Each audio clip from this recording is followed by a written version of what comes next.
Macam manalah kita nak biarkan ikan laga kan? Manalah kita tahu waktu tu.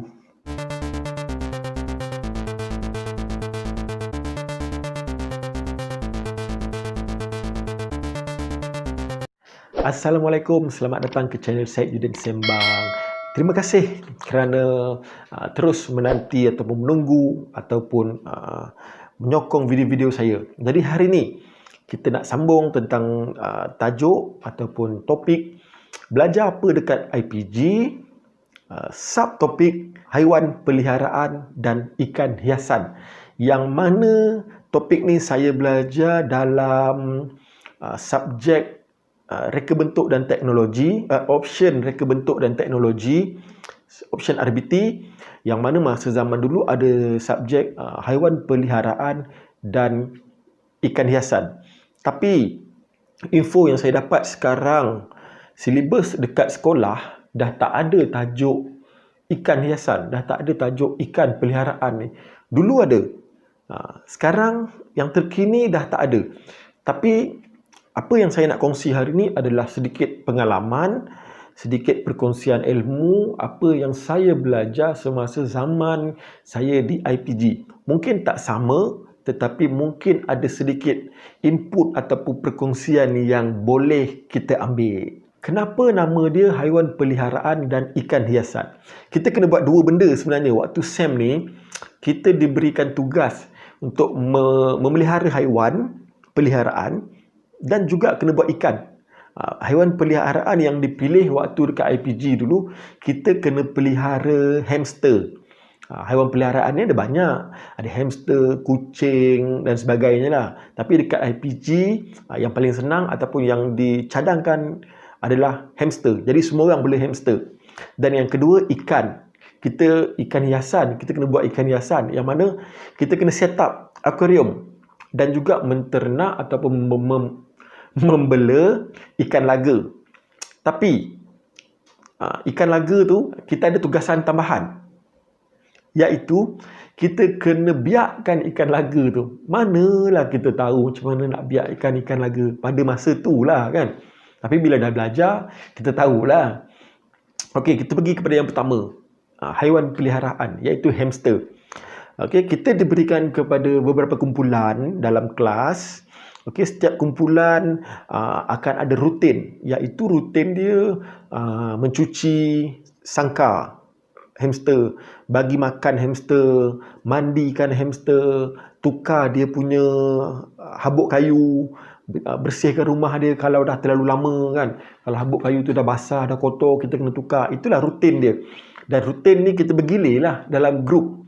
Dan juga waktu amali, ujian amali, kita diuji untuk membuat benda ni.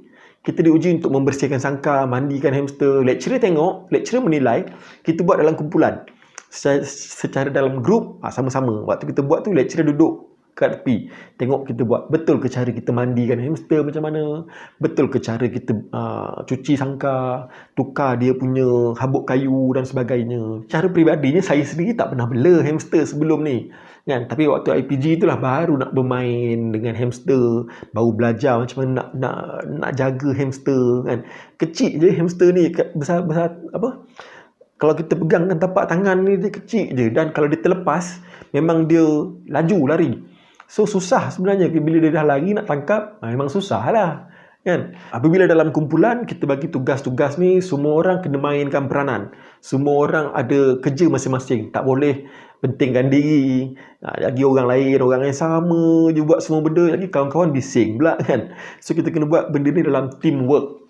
Yang kedua, kita kena set up ikan hiasan. Ikan hiasan pun kita ada rutin yang sama. Kita kena set up akuarium, kita kena pasang ikut cara yang betul lah. Ada pump, masuk air dengan cara yang betul, penapis semua. Kemudian kita hias akuarium kita mengikut kreativiti kita. Kreativiti kumpulan kita lah kan. Kemudian masukkan air, masuk klorin, masuk ikan, dan itulah kita punya rutin. Kita kena bagi makan ikan sepanjang SEM tu. Lepas tu air dah kotor, macam mana nak cuci, macam mana nak tukar air. Benda tu kita belajar dulu dekat IPG untuk tajuk ni. Dan Sama juga, setiap ahli kena main peranan yang penting. Tak boleh pentingkan diri, tak boleh tak nak buat, tak boleh malas kan. Kita sama-sama kena buat. Jadi sebab benda ni lecturer memahati. Lecturer tengok kan. Jadi kuranglah markah tu kalau kita buat tak tahu je. Okey. Dan yang seronoknya, kita dapat tengok lain-lain grup masing-masing ada kreativiti masing-masing.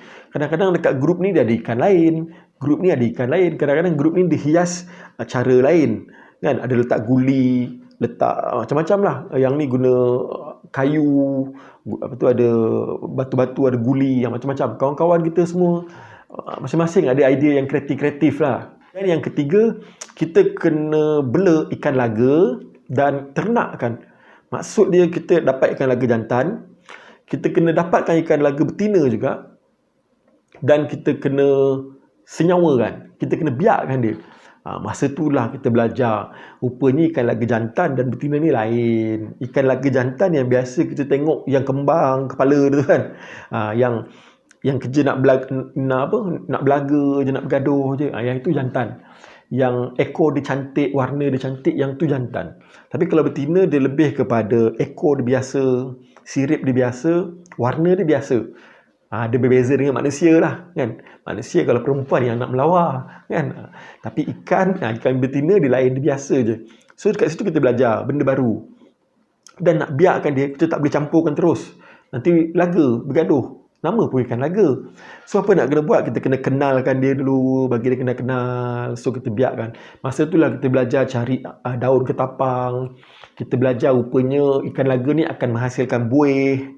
Kemudian kita belajar yang ikan laga ni dia boleh makan telur dia ataupun dia boleh makan anak dia sendiri. So kita asingkan semua. Dan kebanyakan daripada classmate saya tak berjaya menternakkan ikan laga ni. Tak berjaya sebab masa tu first time kita nak buat. Ilmu pun tak cukup kan. Kita pun tak berapa mahir sangat. Tapi secara teorinya kita dapat. Secara amalinya saja yang tak berjaya nak ternakkan ikan tu lah. Jadi daripada hamster, ikan dalam akuarium dan ikan laga, apa yang objektif dia, apa yang kita dapat? Yang pertama adalah dia membentuk disiplin sebenarnya lah kan. Membela haiwan ini sebenarnya membentuk disiplin. Dia memberikan kita rutin untuk mengemas, untuk menjaga, untuk memelihara. Sebab kalau kita bela haiwan, kita tak jaga, kita seksa, dah jadi dosa pula kan. So dia membentuk kita jadi satu rutin yang bagus lah. Yang kedua, dia membentuk kita jadi seorang yang penyayang lah kan. Orang yang suka haiwan, suka kucing ni, dia penyayang lah sikit kan. Dan seterusnya, sebenarnya dia adalah untuk pengetahuan kita, bawa ke sekolah untuk mengajar. Tapi bila silibus sekarang tak ada, kita kena masuk ke belajar tentang silibus baru. Tapi untuk apa yang pernah kita pelajari di IPG dulu, mungkin kita akan gunakan dalam kehidupan harian kita ataupun untuk aktiviti-aktiviti luar di bilik darjah. Contohnya, kita dah tak ada dalam silibus RBT.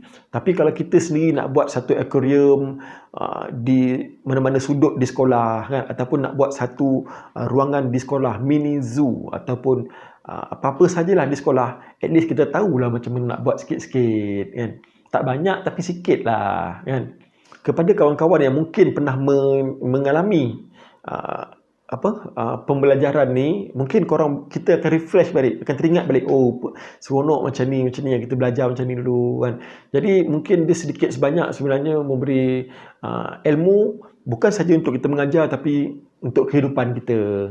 Itu saja untuk video kali ini. Semoga ada sedikit info dan manfaat yang dapat dikongsikan kepada anda semua. Walaupun mungkin silibus yang akan anda pelajari, bakal guru akan berubah lain, tapi sentiasalah melalui pengalaman dan pengajaran itu dengan baik, sebab korang akan ingat sampai bila-bila. Terima kasih kerana menonton. InsyaAllah kita jumpa lagi untuk video akan datang. Teruskan like, share, dan yang belum subscribe, terus subscribe. Kita jumpa lagi untuk video akan datang. Assalamualaikum. Bye-bye.